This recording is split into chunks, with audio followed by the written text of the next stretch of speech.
Hey guys, I'm back. It's Sunday after we're back to work now, and we're working on the welding skid project. I got the frame tacked up the bottom side here. I probably haven't gone too in depth on what I'm doing here, but basically there's going to be two welding bottles or cylinders that go inside of here, oxygen, argon CO2, pure argon, stuff like that. There'll be a piece of angle iron that goes in between to divide them. I've done this on 2 other skids, so I know it works, and I like the setup. This is narrower to fit inside of the Kenworth, so that'll be cool. And it's going to be lighter, less stuff going on, but there's a lot more room on the Kenworth to hold things. So yeah, so now I'm trying to figure out, I've got pretty much everything kind of sorted out in my brain. I don't have any drawings for this thing, but I'm just kind of working through it as I go. Got miscellaneous angle irons over there for dividers that I'll figure out when I flip it back over. Just got that middle piece is just sitting there. These front pieces are tacked. So I've got some of this channel. I think it's like 8-inch aluminum channel. A friend of mine makes trailers, and this is what they make the frames out of. So this is an offcut from that, which is pretty awesome. It's heavy stuff. So I'm going to put this underneath the the frame. It's not quite long enough. Like, I would love to have it just run from end to end or slightly short of the end, but this stuff's really expensive. We had to go buy it new. And really thankful for the opportunity to be able to buy the offcuts from them, because there's not a good chance of me getting stuff like this in full lengths for cost-effective thing. Like, and a few $100s into this skid so far outside of the used reels, which were also expensive. But if I had to go buy and stick in this, I can't even imagine. Would not surprise me if it was over $1,000 for a piece of this. So yeah, we're going to use what we've got. So I spaced out these pieces here with the intentions of double space in the middle. A set of forks are going to come in and pick this thing up.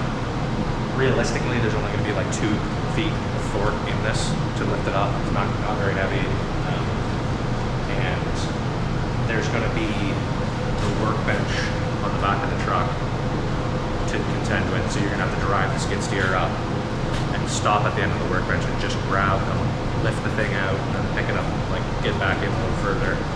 There'll also be the reels hanging off the front, keeping you from fully maxing it out. So the reality of the situation is I'm only be able to hang this much off this end, and because we have it, we're going to put some on this end too as well, in case you ever have to use this skid, like pick it up backwards, or like say you're using the skid steer as the brake. Hypothetically, like you're on a construction site, working on a lot of condos and stuff like that, where there's a lot of mud and things, or just stuff in the way. You can't get a welding truck in, but they've always got a skid steer or something around. So you can use this, pick this up, drive it over to where you're working, weld off of the skid steer, or drop it on the ground, do it back to them kind of thing. So, yeah, that's why I'm doing this. Let's get this cut, and we'll see how it looks. I try and cut it with this chop saw over here. It's a little big for it. I think it's maxes out around 4 inches. Turn the screen on.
Okay, so we got the fork pockets tacked on.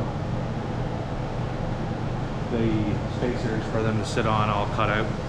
So we're gonna probably weld this out. I'll probably weld this out now because I don't want to have to flip this back over again. But yeah, there's your fork pockets. You have to imagine that this is top side and this is underneath. But yeah, 2 forks can come in here from either side and pick it up. Lots of room for different size forks, different size machines. I think that this should be enough support here because this is going to be on the ground, and then there's going to be bottles inside of here. If I notice that it flexes up and moves the bottles or anything like that, what I had done in the past was put pieces of pipe as dividers in the top, like right down the middle. I'm going to see about if I need to do that or if I don't need to do that. Hopefully not. So yeah, there's that. I just tacked everything with the spool gun, a lot faster. This stuff here takes a long time to heat up with a TIG. I have I'm using a 180 amp machine right now, but I have a 325 or 350 amp TIG welder as well, and helium gas. But I think I'm probably going to do these with the spool, and then I can do the rest of it with a TIG and spool combination, depending on the length. It would take a really long time to weld all of these. I'm going to weld them solid, like along here. Not here, obviously, but yeah. So probably spool that, do a little clip of that, and I'll probably just TIG weld out the rest of the frame, unless it's a really challenging spot, then I'll use this spool gun. But yeah, let's get to it.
sorry, camera died.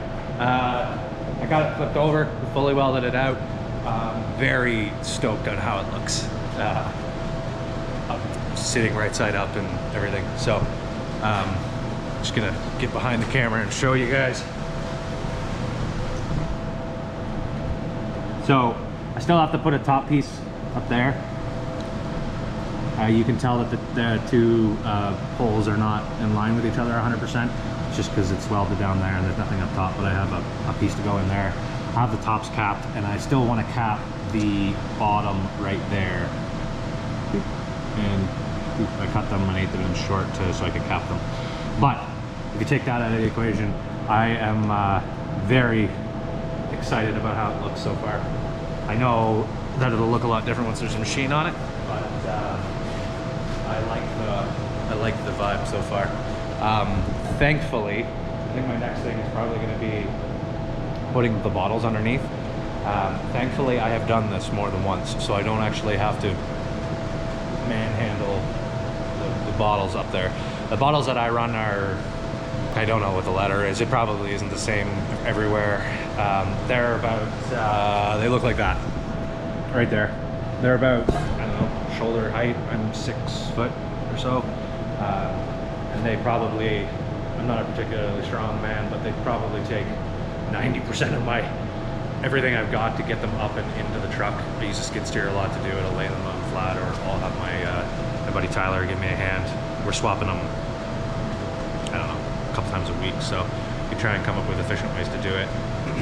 You can lay oxygen bottles and argon bottles and all that stuff down. The only one you can't lay down is a 7-week. You can lay in a 7-week down, you just gotta let it sit for a little bit. Anyway, so yeah, I've been doing this for years. I've had bottles laying on their side in use for 11 years or something like that. So I think it'll be okay. Thank you for your concern. Yeah, so I'm probably gonna go measure my other skid because it works really good for what I'm doing now, and just figure out the spacing for the angle irons. Hopefully, I don't know if my angle's the same size. Hopefully I'm able to discern what the important value is. I'll tack it up and then go take some measurements again and just double check stuff. So I'll probably start doing that now. Spend a little bit of time on it. I was gonna try and work on these columns, which I'm using as a base right now. These columns are for another video. We're making a big deck, but I feel like I'd rather work on this. I'd rather work on it. So I was originally gonna split it up amongst the two, and we also got some new plasma consumables that we gotta try out before we go to a job with them tomorrow. They're going blind. So yeah, I'll get some measurements and report back. All right, guys, last little bit for today, I think. We've got our angle irons tacked in there, just tacked. I've had a lot of this aluminum for a long time. Those little pieces of aluminum angle iron, the 1x1s, I probably had for like 5 years. It feels good to use up some of this stuff. So they're 4 1/4 apart, and the bottle will like sit in here. It'll like encompass the bottle here, and then after the bottles are in there, what we do is we measure up a plate to go over here, so the caps stick out and they get like kind of encompassed in an aluminum plate. Then we put a threaded piece here and a nice little fancy knob, and that's what holds that in there. If there's an opportunity to, definitely will. I'll slide a bottle in here or measure it, and I just put a stop so that it doesn't get too far away from me. So that kind of helps that. And then I do put some sort of way to secure them. The last time I used like an aluminum horse trailer handle. I might just see if I've got some round bar or something, or maybe aluminum D-ring. I don't know. We'll see what we got left over and use it the best we can. So yeah, you just put a ratchet strap over it, so then you can reach over and undo the strap just to hold the bottles in place. You should put one in the front and back kind of thing. I've also seen people have like threaded rod that comes down and pushes down on the bottle. There's a lot of, people can have their opinions on what the best way is to do it kind of thing, but I've been doing this for a long time, so I know that it works. I'll probably leave the sides open on this one. My other skids, the sides are closed in, but this is going to be inside of a service truck where there's walls on either side, so Not too worried about that. I'd like to be able to reach in there and use the space the best I can. I don't know if I'll maybe be able to stuff my umbrella or something in there too as well. But yeah, I'm really happy with what I got done today. There it is. Just gonna do a little cleanup, and I got some new consumables to try out on the plasma cutter, so I'm gonna get that done before dinner time and take the rest of Sunday night off. Thanks for watching episode 4, guys. Like, comment, subscribe.